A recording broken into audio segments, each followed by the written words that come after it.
আমি কিভাবে চালাবো?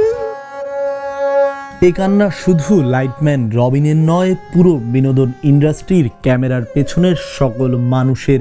মানুষ মানুষের জন্য, মানুষ মানুষের জন্য, জীবন জীবনের জন্য, এই পরিচিত বাণীটি আমাদের কানে বাজে হর হামেশাই। কিন্তু বাস্তব জীবনে আমরা কি সত্যি এই বাণীটির চর্চা করি?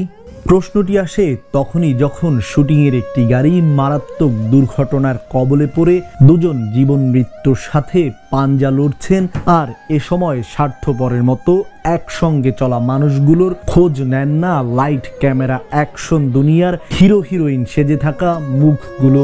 আমার সাথে কোনো কন্ট্যাক্ট করে নাই। গত 5 সেপ্টেম্বর প্রাঙ্কিং নামে একটি ইউটিউব চ্যানেলের শুটিংয়ে যাওয়ার পথে জেনারেটর সহ মালামাল বহনকারী গাড়িটি টাঙ্গাইলের উখিয়ায় মারাত্মক দুর্ঘটনার শিকার হয়। এতে মারাত্মকভাবে আহত হন পিকআপটির ড্রাইভার ইব্রাহিম, লাইটম্যান রবিন, হৃদয় ও শাহাদাত। সেই সঙ্গে আহত হন জেনারেটর অপারেটর রাজ্জাক। প্রায় 2 সপ্তাহ পেরিয়ে গেলেও রবিন ও রাজ্জাকের অবস্থা এখনো আশঙ্কাজনক। রাজ্জাকের ঘাড়ের বেশ কয়েকটি হাড় ভেঙে যায়, এতে তার মানসিক স্বাস্থ্য পড়েছে বেশ ঝুঁকিতে। এদিকে লাইটম্যান রবিন হারিয়েছেন তার একটি হাত, কাটা হতে পারে একটি পাও। এই অবস্থায় পরিবারের একমাত্র কর্মক্ষম ব্যক্তির এমন অবস্থায় রবিন সহ তার পরিবার পড়েছে দুশ্চিন্তার অথৈ সাগরে। ওই শুটিংটা হচ্ছে স্কুল গ্যাংয়ের নামে একটা ইয়ে আছে, নাটক। ওইটা শুটে গেছি আর কি। জায়গা পর্যন্ত পৌঁছাতে পারেনি। জানি না কে আমার ভিডিও দেখতেছে, আমার সাথে দেখা করতে আসবে। এই ঘটনার পর প্রশ্ন উঠেছে ক্যামেরার পেছনের মানুষদের এই অসহায়ত্বের শেষ কোথায়। সেই সঙ্গে তাদের পরিবারও তুলেছেন নানান প্রশ্ন।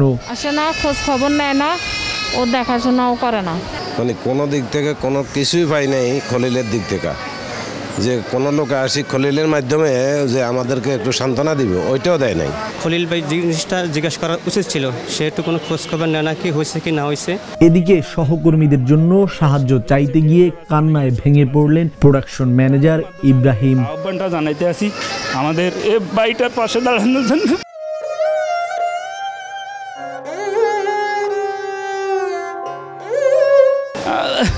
ওর পুনর্বাসনের ব্যবস্থা চাই। যে খলিলকে নিয়ে এত অভিযোগ, তার হাউস থেকেই এর আগেও শুটিংয়ে অগ্নিদগ্ধ হয়ে প্রাণ হারান লাইটম্যান সবুজ। তাকেও অর্থের অভাবে বিনা চিকিৎসায় প্রাণ হারাতে হয়। কোনো প্রকার সাহায্য পাননি খোদ খলিলের থেকেও। এমনকি পর্দার জনপ্রিয় মুখগুলো তখনও পাশে দাঁড়ায়নি। কে এই অবস্থায় ইউনিট কে শুটিং করলো, কে করলো না, ওটা নিয়ে আমি কিছু বলতে চাই না। এই খেটে খাওয়া মানুষগুলোর পাশে একটু সবার আসলে দাঁড়ানো উচিত। আমি চেষ্টা করি, আমার সাথে আপনারাও দাঁড়াবেন। হয়তো পর্দার পেছনের এই নায়করা লাইট ক্যামেরা অ্যাকশনের আলোতে অন্যদের রেখে নিজেরা হারিয়ে যাবেন নীরবে, নিভৃতে, অন্ধকারে। ওনারা কেউ আসে না আমরা দেখতে। মিডিয়া ইন্ডাস্ট্রিতে কি শুধু ক্যামেরার সামনের হিরোরাই? তবে না, এর বাহিরেও রয়েছে হাজারো হিরো, যারা কেউ লাইটম্যান, ক্যামেরাম্যান, প্রোডাকশন বয়, যাদের অ্যাক্সিডেন্ট, অসহায়ত্বের আত্মচিৎকার পৌঁছায় না কোনো তারকার কানে। তবে কেউ কেউ শুনতে পান, তাদের মধ্যে অন্যতম জাহের আলভী। এখন প্রশ্ন হচ্ছে, মিডিয়া ইন্ডাস্ট্রিতে হিরো বলতে কি শুধু জাহের আলভী? বাকিরা কি শুধু পর্দার হিরো? প্রশ্নটা জুড়ে দিলাম সেই তারকাদের ভক্তদের জন্য। পাবেল আলফি, দ্য নিউজ। দেশে দেশে সবার সাথে, দ্য নিউজ।